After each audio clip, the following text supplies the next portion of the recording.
And joining me now to discuss this further is Marco Vicenzino, a global business advisor and geopolitical strategist.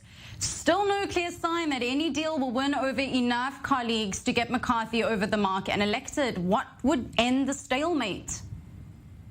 Basically, what you're looking at is a situation of political polarization, not just between the parties, but within the parties. And this has been evident in America in recent years.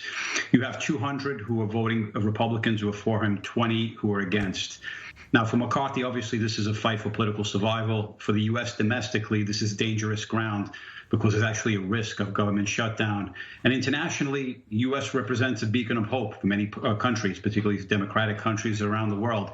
And this basically adverse impacts American credibility around the world.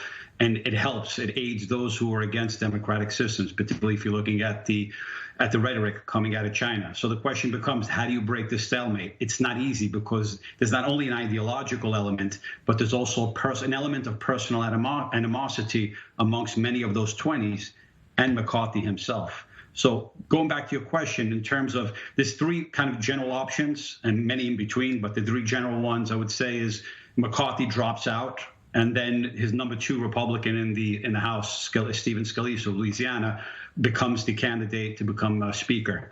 The second one is possibly, although maybe not possible at present, but could potentially become reality in coming days, is whereby you have an accommodation between centrist Democrats and centrist Republicans trying to avoid the fringes of both their parties.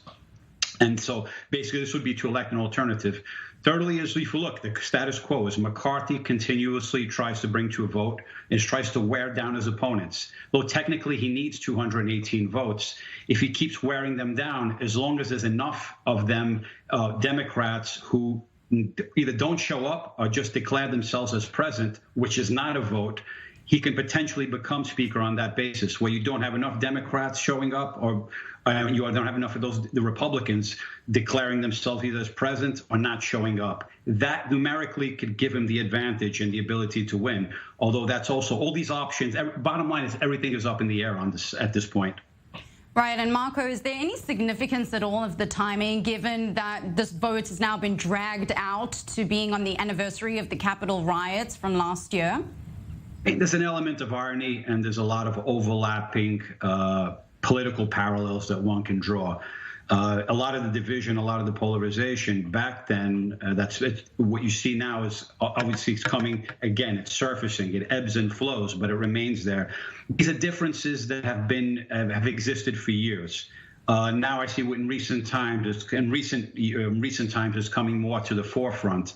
But the one needs that once again is breaking that stalemate. This polarization will continue for a long time to come. But the ability is, how do you manage it effectively? And I think that's the key question. And what you see coming out of this process, a lot of that will give some insight leading into the 2024 election.